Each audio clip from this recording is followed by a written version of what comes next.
नमस्कार, आप देख रहे हैं नेशन 9 टुडे और मैं हूं आपके साथ मानवी ठाकुर। कुछ ही सप्ताह बाद शुरू हो रही श्री चार धाम यात्रा को इस बार हरित यात्रा के रूप में आयोजित करने के लिए व्यापक तैयारियां की गई हैं।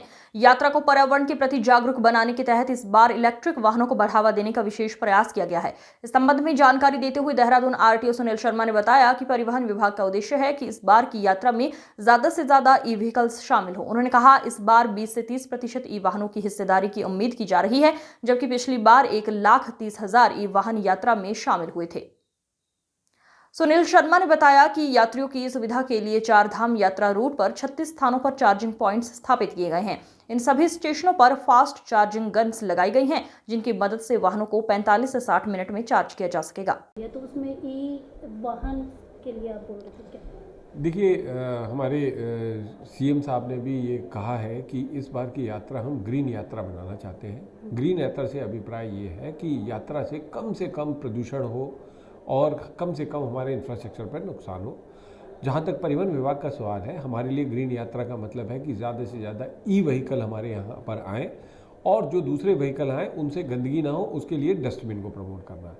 जहाँ तक ई व्हीकल का सवाल है, पिछली बार जो टूरिज्म का डाटा है वो उनका जो अनुमान है उसके अनुसार 1,30,000 प्राइवेट वाहन आए थे और उनके द्वारा पूरे चारधाम यात्रा पर चले, उससे जो भी हमारे इन्वायरमेंट पर प्रदूषण हुआ। इस बार हम लोग आशा करते हैं कि लगभग 20 से 30% ई व्हीकल आए, जो आम लोग लेकर आए। उनको चार्जिंग करने के लिए हमारे पास पूरा चार्जिंग इंफ्रास्ट्रक्चर डेवलप हो चुका है।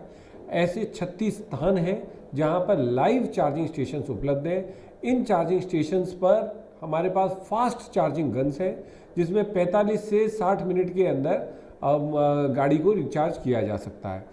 जहाँ तक इनकी लोकेशन का सवाल है, तो ये चारधाम यात्रा रूट जो कि हरिद्वार या रुड़की से शुरू होता है, हमारे चार्जिंग स्टेशन में भी रुड़की में भी हैं, हरिद्वार में भी हैं, ऋषिकेश में भी हैं, फिर टिहरी के अंदर, उत्तरकाशी में, फिर ऊपर रुद्रप्रयाग, कर्णप्रयाग, हर जगह हमारे चार्जिंग स्टेशन है।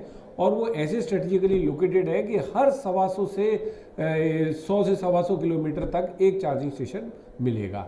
और जहाँ तक इनको चार्जिंग स्टेशन कराने के स्थानों का सवाल है, वो हम लोगों ने GMVN के गेस्ट हाउसों में कर रखा है, जहाँ पर कि पर्याप्त तरीके से स्थान है जहाँ गाड़ी को पार्क किया जा सकता है। साथ में चार्जिंग करते वक्त जो हमारे लोग हैं वो वहाँ पर विश्राम भी कर सकते हैं। इसके अलावा जो भी हमारे GMVN है, कुछ ऐसे दर्शनीय स्थलों पर भी हैं जो कि आम तौर पर लोगों को पता नहीं होते। तो जब वो गाड़ी चार्ज करेंगे, रुकेंगे, तो ऐसे कई स्थान देखेंगे जिससे हमारा पर्यटन को भी बढ़ावा मिलेगा। ये हमारा उद्देश्य है। इसके अलावा जो नॉर्मल गाड़ियां आ रही हैं जो पेट्रोल और डीजल से चलती हैं, वो इधर उधर गंदगी ना करें, पॉलीथीन ना फेंकें, उसके लिए डस्टबिन कंपलसरी कर दिया गया है। हमारी चेक पोस्ट पे इस चीज़ की भी चेकिंग होगी कि सारी गाड़ियों के अंदर एक डस्टबिन हो जिसमें लोग कूड़ा डालें, और जब वो डस्टबिन को वहीं खाली करें जहाँ पर उन्हें बड़ा कूड़ादान मिले। तो पूरी यात्रा हम स्वच्छ चाहते हैं और इसके साथ साथ परिवहन सेवा, हमारी सुलभ परिवहन सेवा, सुरक्षित परिवहन सेवा और आरामदायक परिवहन सेवा उपलब्ध कराने का हमारा प्रयास है।